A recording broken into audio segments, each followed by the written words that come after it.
All right.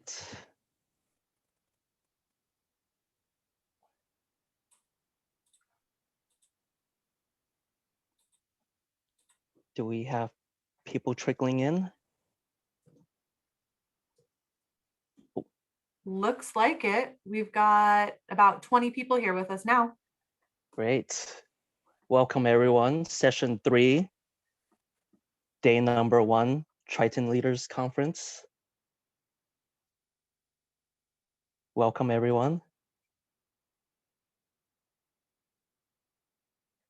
Everyone still has energy on day 1. Welcome. A lot of good sessions already on advancing equity, and we're going to continue with session 3, changing the course of the future through community organizing. Welcome everyone. I am Louis Wong, and I am happy to be leading a group of very, I'm very interested in our panel, and let's jump into it, shall we? Okay, so we are, again, welcome. My name is Louis. This is session 3, Millennials and Gen Z changing the course of the future through community organizing. And I'm happy to share the Zoom stage with our group of panelists. In no particular order, we have Portia Landon, president of We Have Stories. Welcome. We have Sana Magani with her work on Bill and Melinda Gates Foundation and Wise Up Texas. And currently she's the director of strategic initiatives.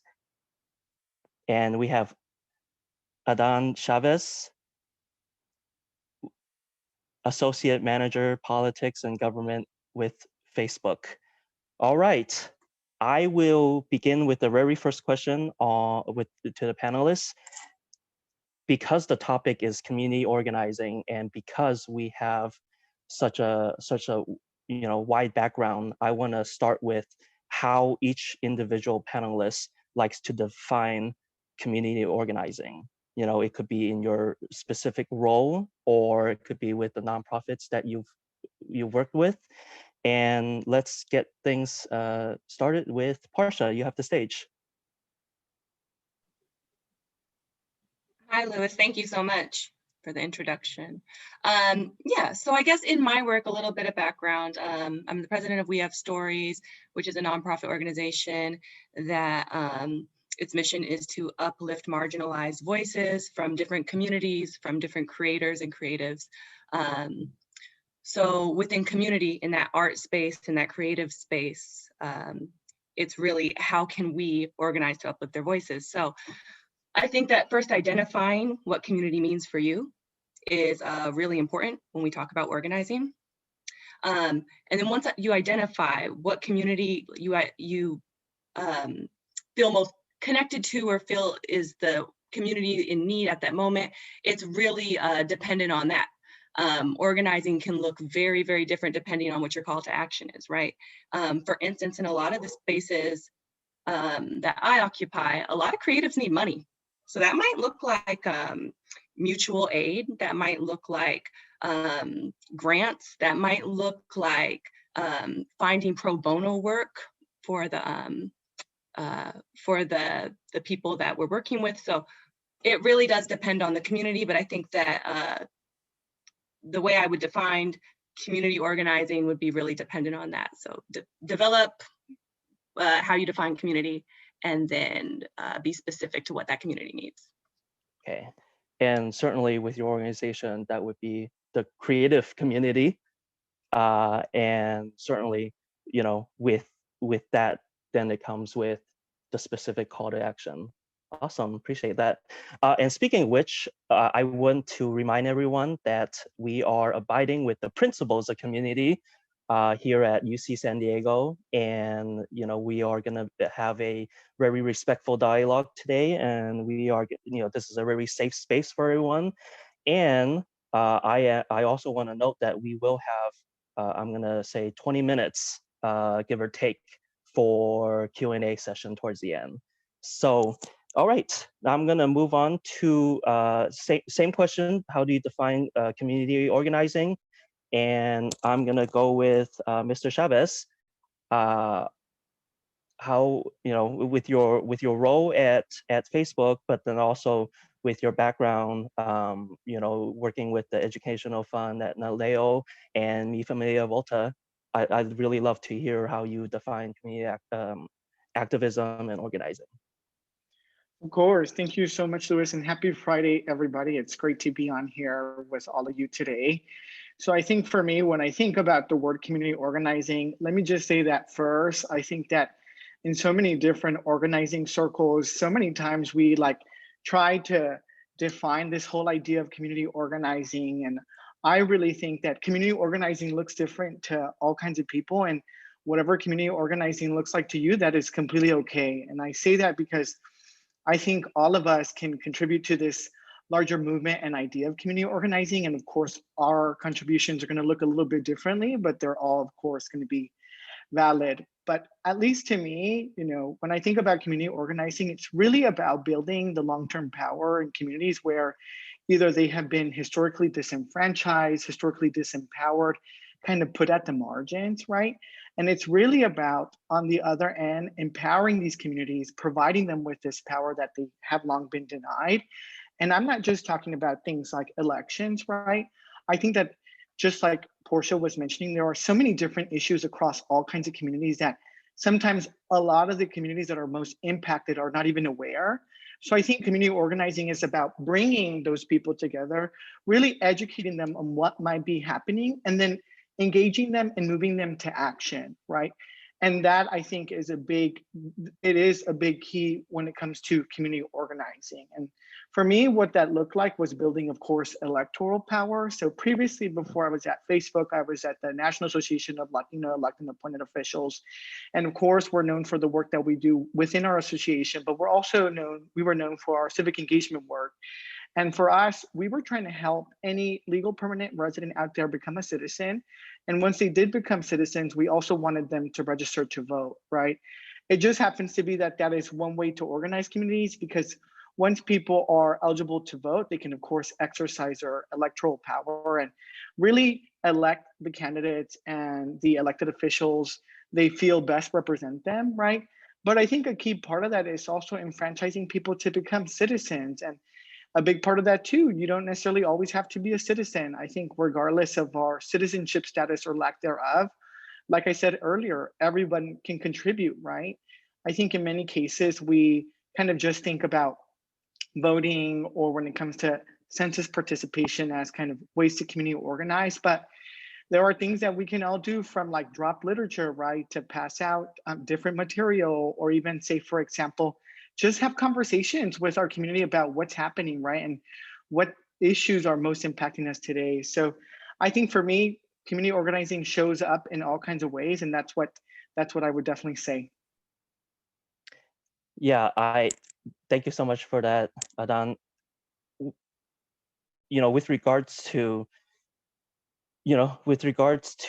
elections and voting, that definitely, you're speaking my language because I definitely have some experience in that. One thing I want to share here in Irvine is there were a group of students back in June, and it made a lot of news here locally, where a group of students, I want to say 10 or 15 or 20 students here in Irvine, they were advocating for some rental assistance, and they were levying it directly to the mayor, and that small group of organizers were able to make it essentially went viral, and it had a hand in playing a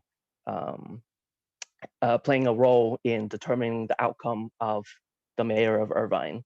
So I definitely hear you loud and clear, and I appreciate the answer. And let's move to Sana.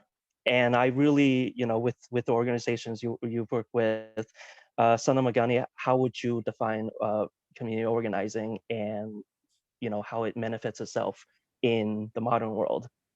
Yeah. So, hey, everyone. Good afternoon, good evening, depending on which time zone you're in. It's so nice to see so many folks. I definitely see a few familiar names. So I hope everyone's doing well and staying safe during these times.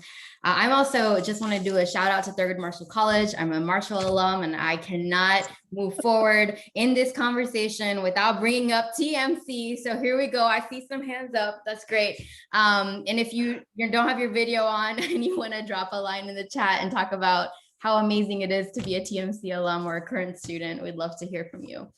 But for me, I think, yes, absolutely. Happy 50th birthday to Marshall. So I think, to me, when I think about community organizing, and as I was thinking about this, I had to write a couple of thoughts down. I think it means involving the community that is most deeply affected by the issues that we care about. So that means that investigating what those issues are, right? Truly investigating what is the heart of this issue. That means amplifying the voices of community members who have been silenced or disenfranchised or left out of the conversation entirely.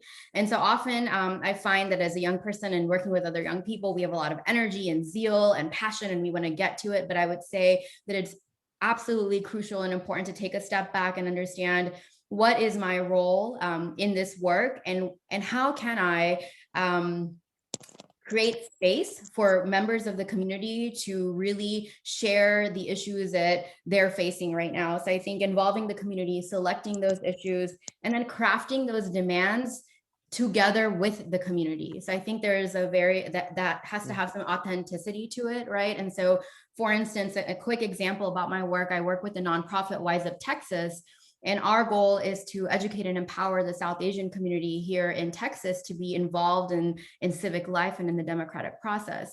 In order for us to inform our community members who are more likely to be first gen or immigrants, we had to understand that posting information on how to register to vote or where to vote in English wasn't going to cut it. So we met with community leaders, we looked at census data, and we figured out which languages we needed to translate our social media content, everything on our website into, to make it accessible to the community, right? So you want to involve the community, understand the key issues at heart, but then you want to also think about accessibility. So are you holding meetings at 2 p.m. on Tuesday at a place, pre-COVID times, of course, where community members that are, thinking about across the spectrum, whether they're young, old, working, not working, college students, are they available to attend? How did they hear about this?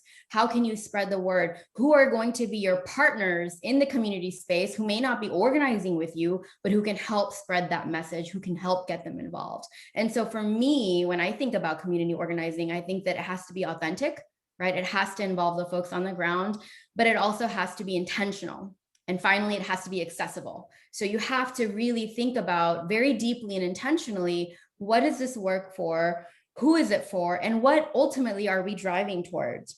We have to find a way to empower those who, as Adan said, have always been left out of that conversation. So I think that, community organizing, particularly grassroots organization, feels very authentic and real because it involves all of the players on the ground.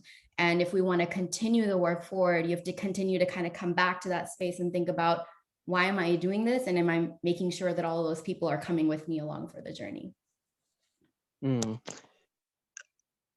Yeah, I really like that thank you so much for that, Sana. I am actually gonna give you the first follow-up question, because you hit on another very important point along the lines of being authentic and involving the community. It's access. And right now we're all in a Zoom, and we're all in the digital age right now, 2021, and certainly it carried over from last year. Community organizing I would, just kind of giving my little take on it. It's community organizing has been somewhat made easier with access to modern technology and us being in the Zoom digital world. Yeah, so my follow-up question to Sana is, how do you see that carrying out in the immediate future? But then also kind of, where do you see that taking up if there's a particular role with, Wise Up Texas or any other organization you can think of, where do you see that taking into, let's say later half of this year or even 2022 and beyond? Yeah, so I think like all of us here in the Zoom room, community organizers and activists had to adjust to doing everything in the digital space, and we had to do it overnight. And so where we were used to going out into the community, into the space, meeting with folks, it was really challenging to bring that into the digital space. I will say, during the election season and leading up, like activism before and after, there is something to be said to meet people in person. The energy of meeting community members, shaking hands. Gosh, I just miss hugging people. And when I was at UC San Diego, I had the opportunity to do an internship in the San Joaquin Valley surrounding issues of environmental justice. And I remember going to small towns like outside of Fresno and outside of Hanford and talking to farmers and talking to folks who were working in dairy farms who were being impacted by, issues of the environment. And there is something to be said for the power of sharing those stories, power of meeting people and connecting with people.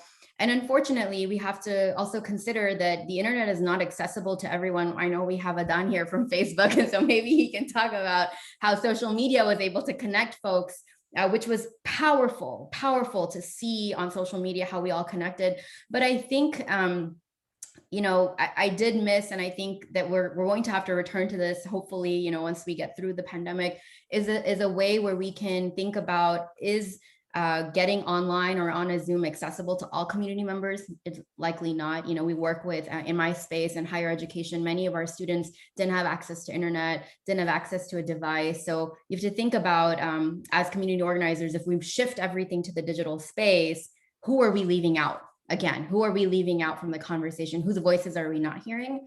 But as we move forward, I think in 2021, the rest of the year, and 2022 and beyond, I think there has to be just a great merge of the two, of the digital work, of the in-person and community organizing.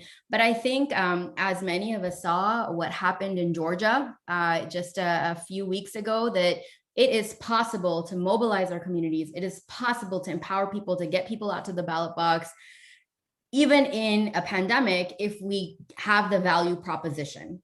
If we can articulate as community organizers and activists why it is crucial for anyone to act on fill in the blank issue that you care about, people will show up, people will be there. How we reach them, how accessible that is, and what that value proposition is up to us as organizers and activists. But I don't think that's going to, change. It's just, we have to think about, how do we continue to do that and evolve and still bring everyone into the conversation? Yeah, Georgia is, thank you so much for that. Georgia's definitely a very, nationalized focused situation where, you could say, a lot of record turnout and a lot of different communities that maybe otherwise has not been involved in that type of political action. I think that definitely was on full display on that. So appreciate you for bringing that up, Sana, because and I see one of our first questions, and I do want to remind everyone that we are looking for questions for our panelists. So please, please address those questions in the chat, and we will address them in the latter portion of our session here. I will go and have the same question, which is essentially access to modern technology and community organizing, which facets has been made easier, which facets has been made harder. I'm going to open it up. Adan, you got kind of called out there by Sana, but if Portia, you want to jump in as well, I'm going to kind of open it up to everyone. Who wants to take the And lead? All right, I'll go go ahead. ahead and jump in there, and I won't forget that, Sana. I'm remembering that. No, I'm kidding. Completely okay. Definitely cool.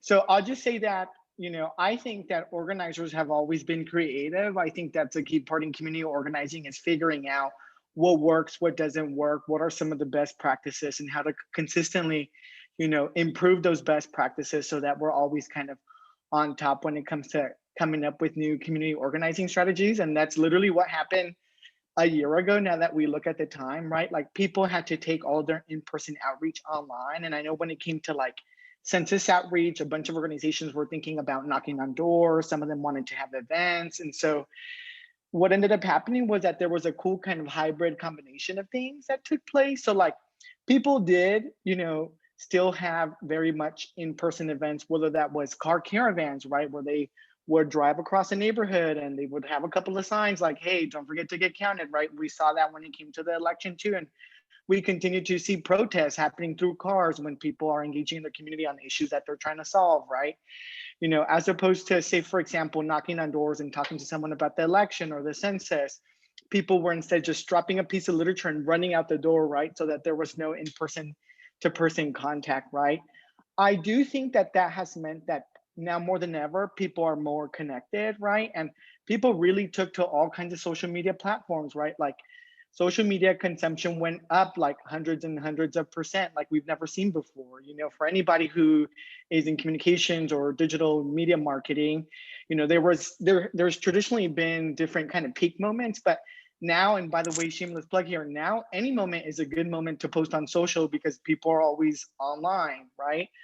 And so I think what people really recognize is because we are more connected than ever, we don't necessarily have to be involved in community issues that are necessarily just in our own geographic community, right? Like you had people make calls from Georgia that weren't from Georgia. You had people, across the country also, get involved in different fights when it came to like, say, for example, defunding the police, right?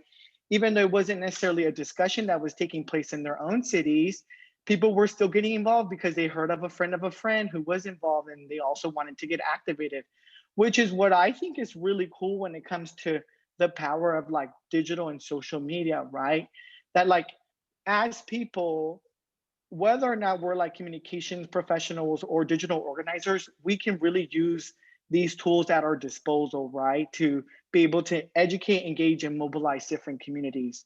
Now, I do think that we need to have a larger conversation here about really filling that digital divide, because even though so many of us are more connected than we've ever been before, there are so many other communities who are disconnected, right? In California, I'm thinking about places across my home community, the Inland Empire, or in places across the Central Valley, right? Where whether it be because of infrastructure barriers or even communication barriers, these people cannot be engaged in some of these fights, right? But definitely, I would say that, personally speaking, I do think that, the power of technology is going to continue to grow and grow. And as we think about what organizing looks like in the future, just like I said in the beginning, people are going to continue to get creative. Of course, I imagine that there's going to be a mix of organizing across social media platforms, but also organizing in person. And I think, if anything, we're all going to get a lot better at organizing in general. I like that. Thank you so much. So speaking of being creative in organizing, I believe, I really like to pose the next question to Portia. With specifically, your organization, We Have Stories. Do you see a similar dynamic where, there's an equal space for in-person community organizing, but then also in the digital age, kind of playing a huge role, specifically in the creative space? Yeah, I mean, I think 100% some brilliant things were said by Sana and Adan. One thing I think that I had jotted down that Sana said was involving the community and understanding the issues so that you can amplify the right voices, right? And so I think nowadays, like Adon said, social media is really, really huge. People are, especially like the way that it's been activated, even just over the past summer with the death of George Floyd, we can see how many people posted a Black square, for instance, right? So a lot of people think that something like it having only a few hundred followers, they're not, able to really be like a community activator or any of that. But I think that it's tremendously important to be, whether you're part of the community or not part of the community, finding the correct voices, educating yourself, and making sure that you are activating those conversations for your friends and family. And that translates and spells over into your workplace and your friends and the conversations that you'll find yourself having. But definitely, I think that even in that way, I think a lot of people, if we use that as an example, with the protest and with a lot of call to action to like Black Lives Matter and like see us, right? Black artists were given a lot more attention, right? So it was like, we need to buy Black, we need to support Black people, we need to support different Black communities, queer Black communities, immigrant Black community. It was really a focus right there, right? So we get an opportunity to amplify different artists, different types of communities. And we need to make sure that we're doing that. And I think that is a very important role in community organizing. It may seem small if you don't feel like you have the biggest social media platform, but it's important that we're circulating these things. And I think Adon can probably know better than anyone, when you do amplify those things, we get more opportunities to get more eyes on them. And a lot of times, just with the restrictions on social media, a lot of these voices are really muffled. Honestly, if someone speaks out against something, they're flagged, they're shadow banned. And so we need to make sure that we're making ourselves uncomfortable, following people that make us uncomfortable, and lifting those people up. So, I mean, I would challenge, I guess, people to really consider some of the stuff that Sana said about community organizing, being really investigating and learning and taking an interest in said community that you're trying to uplift, and doing the work to find the people that you need to be mobilizing, right? Those people at the margins, the people who are actually needing to be uplifted, and people who have important things to say, even if it's not your exact words. Like if you're not Black and you don't have something necessarily,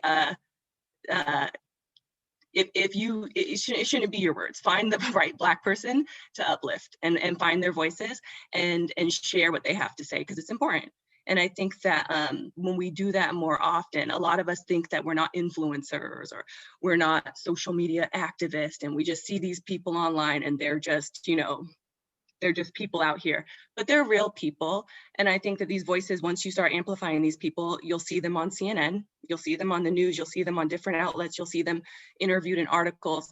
And these are the people that we need to be uplifting, discussing, taking those thoughts and learning from, along with reading and educating ourselves. So I think that, I guess the long-winded way to say this is, from those digital communities, we will find different ways that we can be active in a community.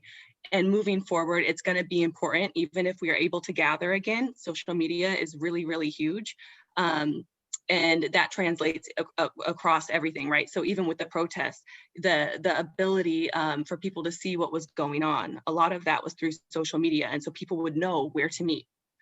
Here in New York, people were doing such creative things. Like, we were out protesting, and I've never seen anything like it before. And I've protested a lot. And there were actually white people forming shields saying like, not, you'll have to pass my white body.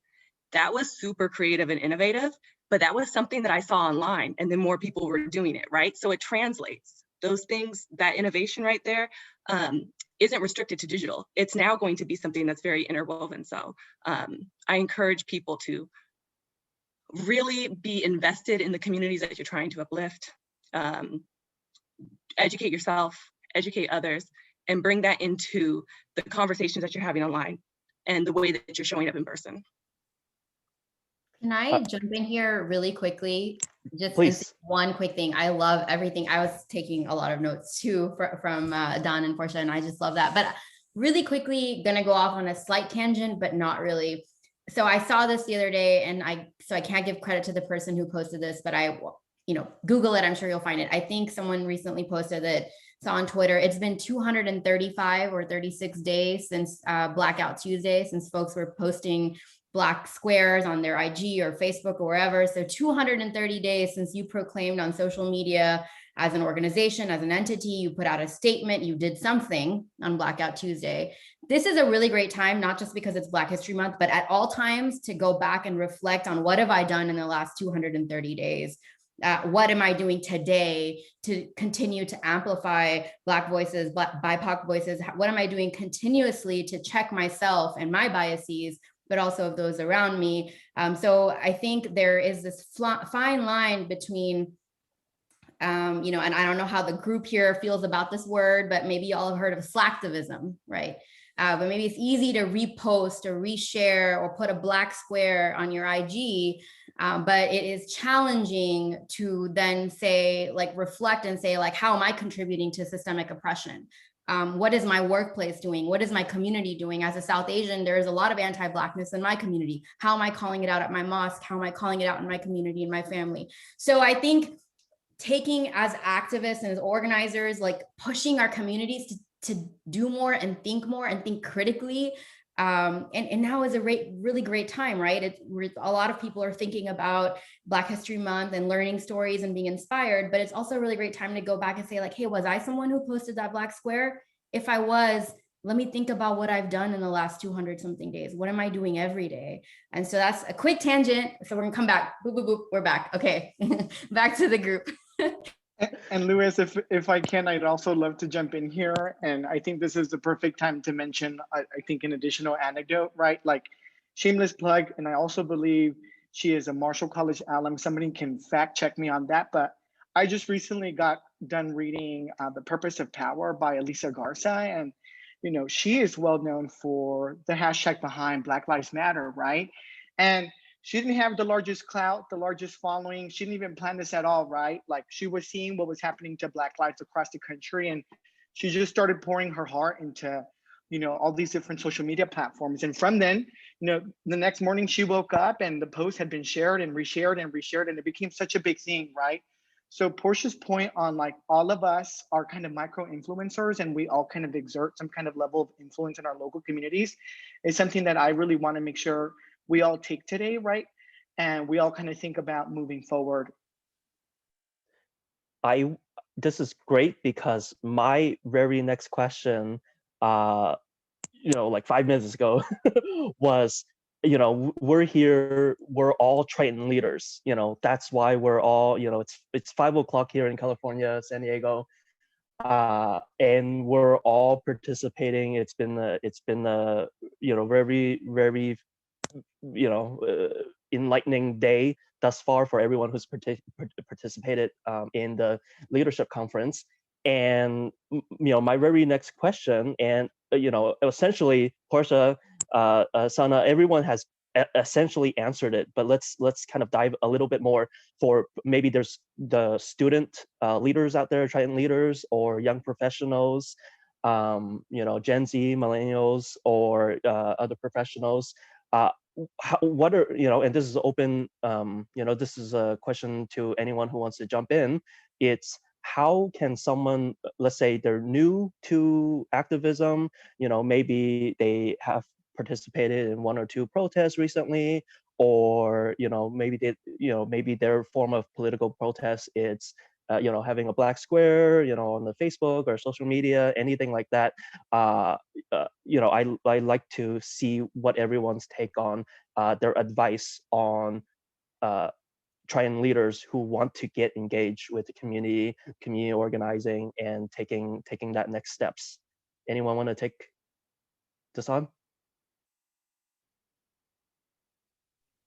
I'll kind of jump in here and take a first kick at it. So I said this at the start of our panel, and I also just want to reiterate it again. I know I sound like a broken record, right? But I really do think all of us have different community organizer qualities that make us community organizers in some way. And I say that because my mom, immigrant Latina woman from Mexico, does not like politics at all, right? And every time she asked me, I don't know why you're so into this stuff. I'm like, well, I kind of learned it from you, because one, she taught me how to build and foster relationships with people in a way that was intentionally meaningful. But two, my mom had always taught us about helping out others, but also being very active in your community. When someone had passed away, like, she would gather with her friends and we're like, hey, let's raise some money for this person, right? Or when, someone was short of rent, then people would pitch in to help and she would be the one to organize that, right? And so I definitely think that all of us have different qualities, whether we know it or not, or recognize it or not, that make us really great community organizers in our own way. So what I would say, another shameless plug here, I just also got done reading one of Stacey Abrams' books, and I think she outlined it in a really good way. One, think about an issue in your community. Two, think about the root cause of that issue. And then three, think about giving your capacity, resources, capabilities, what you can do about that issue, right?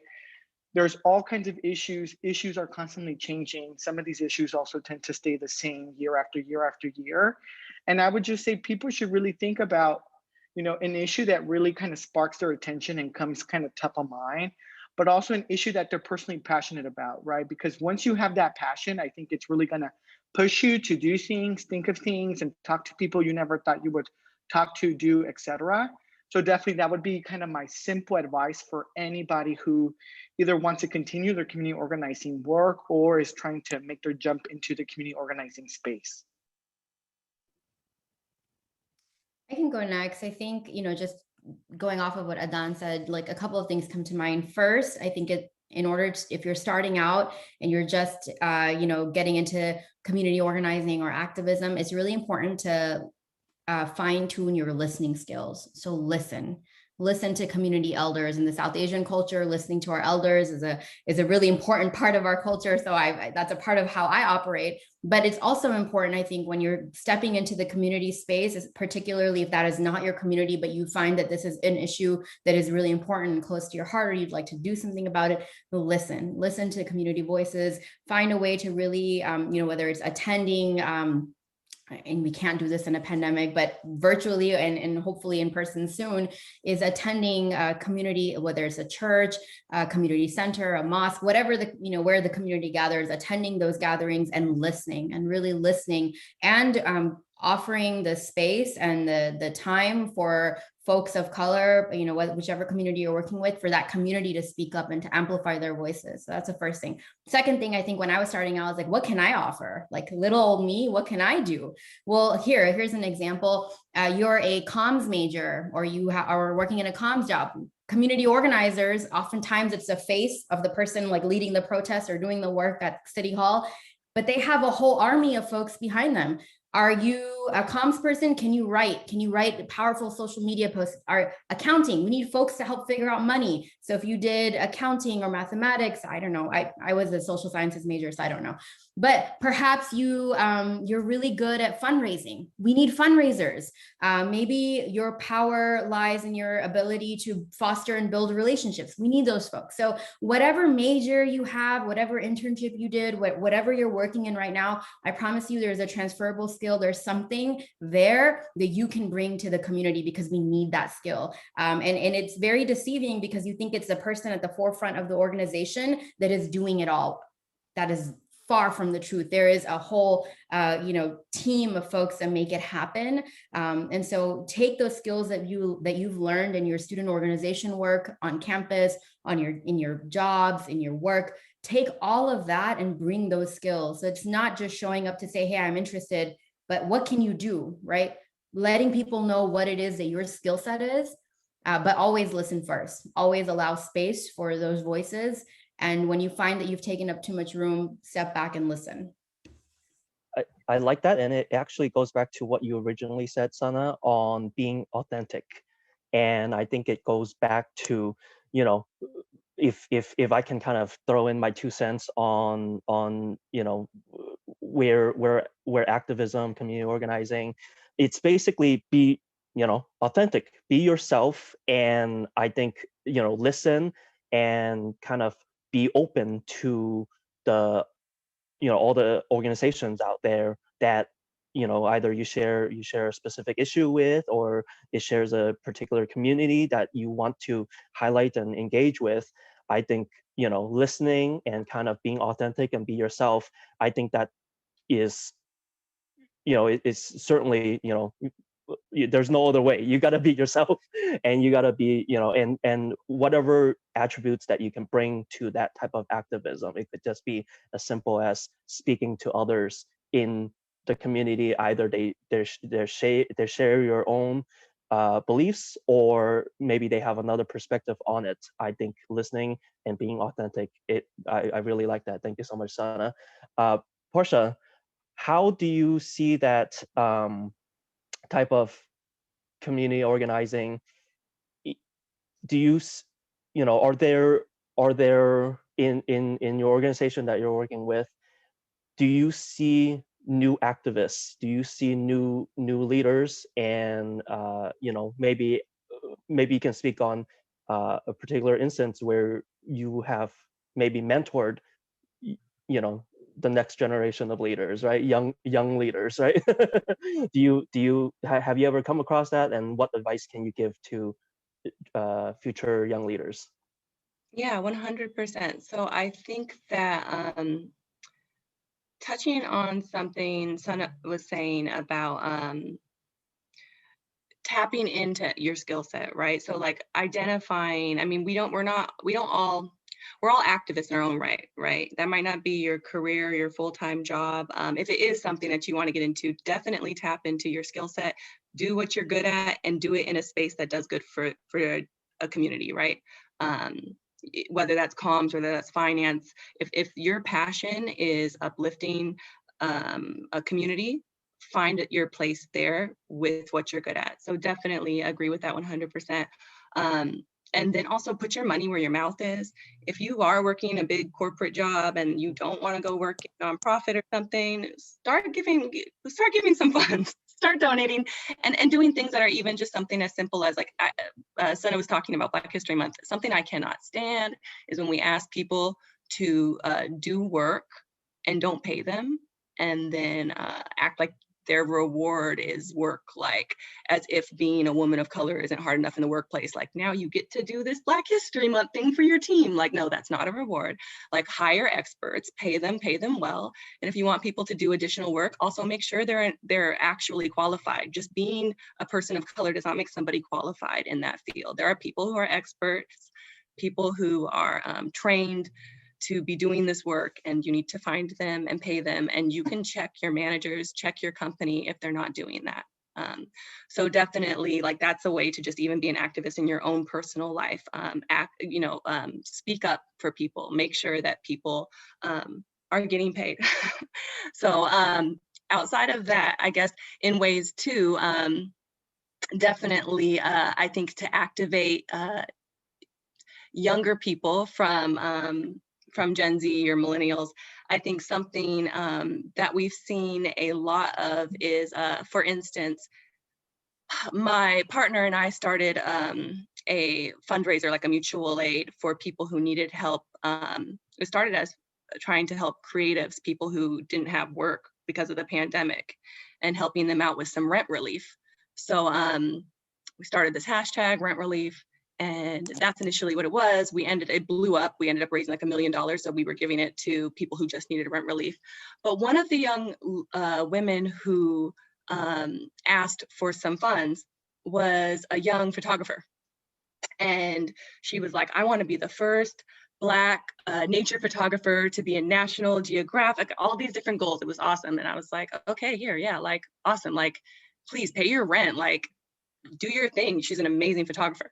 I saw the other day, now she has like over 50,000 followers or something. She's been in like some huge publications, and she is like giving back, and she is like also uplifting other artists, and she is speaking to her Black experience as a photographer, a nature photographer, being a minority in that field. And so definitely doesn't always have to look like mentorship.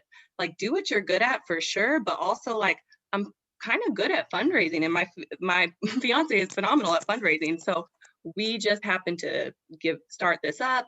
had a conversation with her. It was not something like a huge, I wouldn't say that I mentored her in any way, but like supporting people, right? And then you see something like that, because I followed her and I was like, awesome, you're killing it. Like, and you deserve for your rent to be paid when you know what I mean, when you're not killing it. Like, she's getting published off, and how many people aren't? Like that, you know, so identifying those people and helping people when and where you can, kind of like Sana said about, or no, Adon said, sorry, about his mother. That's like the energy that we all need. So if you're looking to like break into it, that's literally like his mom has been an activist, right? When she's been supporting her community. So I think that kind of looking at it in a different way, you don't have to like have it be such a large scale thing. A lot of times I think that mentorship can be mutual. I have a younger cousin who's a poet. He's amazing. He teaches me a lot, actually. You know, he's part of the LGBTQ plus community. So like I learn a lot from him, and we get to talk to each other about different things in that way in space. And so he puts me on to different artists, and you know, I get to find new creative ways to uplift them through him, because he shows me, you know, different people I should be watching in the community. So I think maybe thinking of it a little less traditionally in that sense, and allowing ourselves to be learners and see what we can like mutually gain from each other. Yeah, and I really like that answer, Portia, because you know, I think you kind of highlighted very, very clearly, and it's a point that I haven't really thought about, is just supporting each other, in, you know, in the community. And I think that, you know, it could be you know, it could be financial support, or it could just be, you know, like you said, networking, you know, and introducing good people to each other and to different organizations, and say, oh, by the way, you know, there's an amazing organization, have you heard of them? You know, and that is organic, and it's very, you know, again, it goes back to authenticity. And I think, you know, I really like the answer. I do want to do a quick plug, because you did mention philanthropy. I'm with the API committee on alumni philanthropy, so I can speak with my limited experience. I've been involved with that, with the UCSD API Alumni Council. I want to say less than a year. I think I'm coming up to a year now. So that is where, you know, and that's kind of more from the structural, you know, here's UCSD, and here's a API council that's got the support of the campus. You know, that's where, you know, I think it kind of shows kind of the UC San Diego focus on, you know, let's see what we can do towards philanthropy. So I do want to do a little shout out that there are organizations within the UC San Diego infrastructure that has that type of focus. We have 12 minutes. I guess I will go to Brandon's question, which is, what are the biggest barriers to achieving equity in the community? And I think we all kind of touched upon this, you know, with the different communities. But let's see what are the biggest barriers. And I want to hear, you know, if anyone wants to jump in and kind of talk about how to break down these biggest barriers.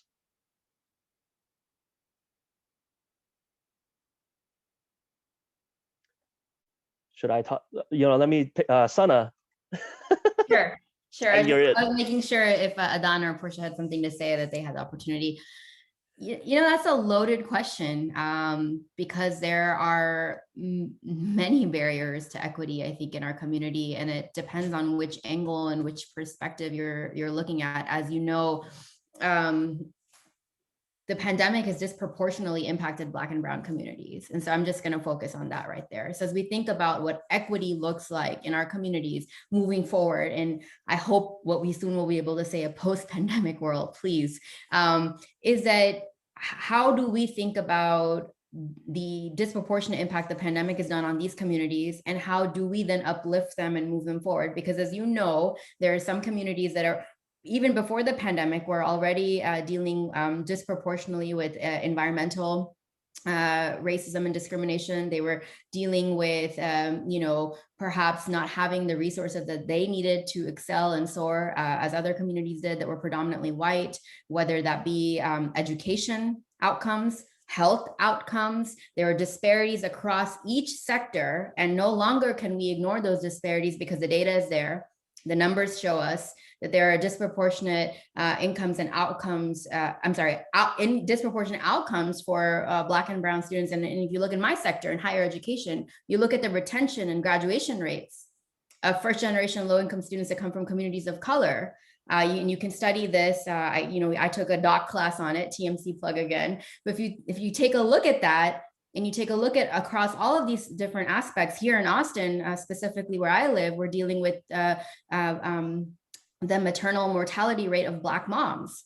So how is in every sector that there is a disproportionate outcome for a Black or brown body, and how can we, depending on where our interest and our passion and our agency lies, can we make a difference in that outcome, right? So I think that your question is loaded, but if I think about how can I imagine a world that is more equitable post-pandemic, I think we have to consider education, we have to consider health, and we have to think about economic mobility. And I think all of these intersect. And we have to particularly consider how lack of access to financial and economic mobility has continued to keep communities out of these conversations, right? So I know that even at UC San Diego, we think about what are the retention rates of our students of color? What is the impact that the pandemic is having on the enrollment and admission of students from communities of color? What does that mean? I'll just be very honest and transparent. I don't know that as a first-gen student of color, I would have survived at UC San Diego in a pandemic.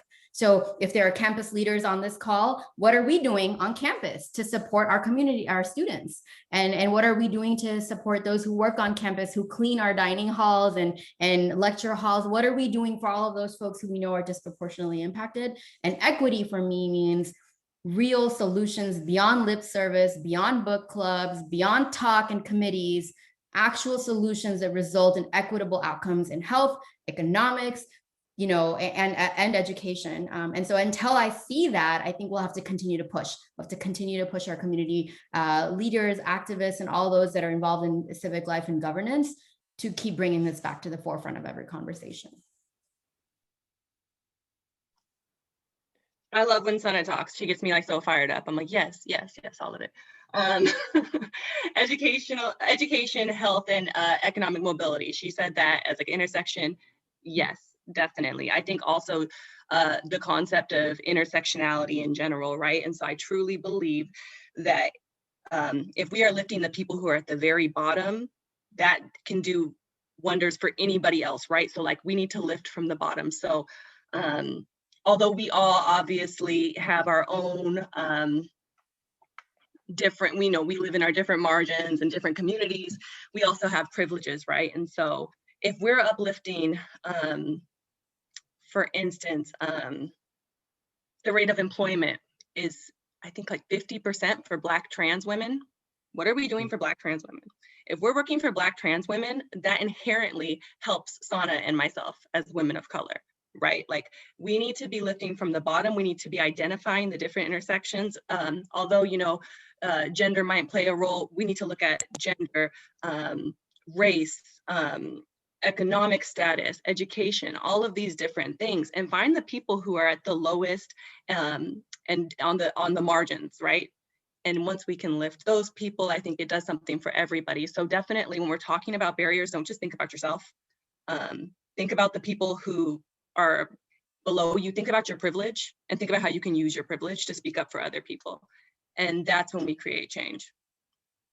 And Portia, I think that also kind of goes back to what you mentioned earlier for earlier question, was kind of giving a voice and highlighting the voices of, let's say in your example, Black trans women, that is, and I think definitely your organization provides a platform for where, it allows for kind of bringing highlighting and bringing into issue these particular groups in the community. And I think having that type of having a platform to highlight, and I'm talking very broadly, very generally on, any voice, any identity that people are particularly a group a part of. So I appreciate that answer. And we are coming up with just a few minutes. I did want to get to Tyler's question, which is, how do you make space for self-care and boundaries when engaging in community organizing? So I think that's a very good question. You wanna jump in on this, Adan? Yeah, of course. I'll just say that this is a really hard question for me to answer because I'm horrible at like coming up with and like really respecting my boundaries. And I'll just start off by saying that one, it is so the reason why I struggle so much is because for the longest time I thought that I couldn't take the time off and really take care of myself, right? So after so many years, like I've come to recognize that it's super important to take the time for myself, do what I have to do to take care of myself, because at the end of the day, if all of us are not taking care of ourselves, we can't take care of others, right?